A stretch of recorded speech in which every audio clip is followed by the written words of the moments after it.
Hello and welcome to Binam Learning. In this video, we are going to show you how to modify the request and response format of a already built integration. In our previous video, we have seen how to build our first REST-based integration. I will give the link in the card section. Kindly check out the video by clicking on the cards. In that integration, we had the input something like this, wherein we were passing the name and the response. We would be getting greetings like hi followed by the name.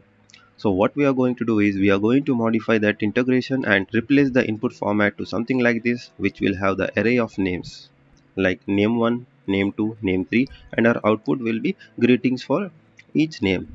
Hi name 1, hi name. Let me switch over to our Oracle Integration Cloud instance. Here, as you can see, this integration was built in our previous video. Let me first of all deactivate this integration to begin editing.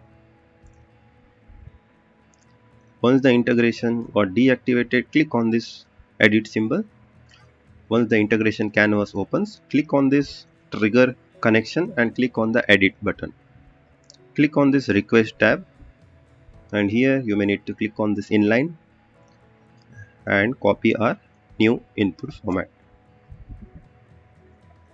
Once done, click on the OK button, click on next. As you can see, the control has gone to response tab. Click on the inline button, select this, copy output new output format and paste it over here. Click on OK. Click on next. Verify your endpoint details. As we have not modified our REST service URI, it is same. Method is post. Only we have changed the JSON data format. Once you have verified the details, click on done. We have done modifying our trigger connection. It is asking for the consent, that is, as we have modified our request and response, so it is asking to regenerate the artifacts. So click on update the artifacts. Once done, we need to open this mapper, as we have changed the request and response format. So this will throw an error saying that path is not found, request wrapper name. Now the name is inside our input, so the XPath got changed. What you can do is right click on this greetings and delete mapping, delete target node. Once done, just validate.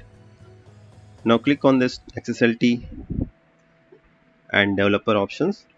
The reason why I was asked to select this XSLT is because when we add XSLT functions in our mapper, so this will be visible only if we select this XSLT. If we don't enable XSLT, then even though we add this mapper over here to the repeating elements, like this output is our repeating element, which is nothing but array. If we drop it over here, then the for loop will for each function will not be visible. Okay. Now expand our request. As you can see, our name is inside input, greeting is inside output. As these are the array, let me map it. As you can see, this has automatically created for each loop for us. This is nothing but for every input name we are going to have a greeting. Okay.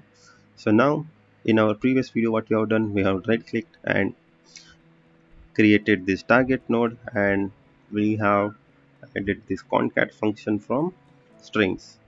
So let me drop it over here and type the message hi and our name. Okay, once validated, we can exit.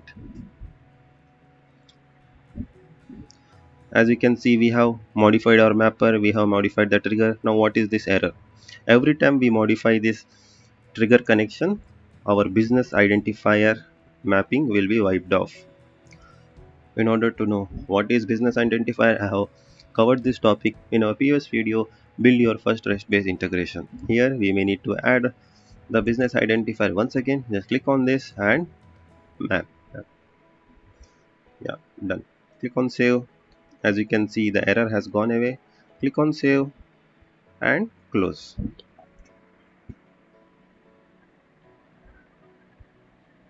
Once done, you may need to activate this integration, enable tracing, and done. Now switch over to test console by clicking on this run button and selecting on test.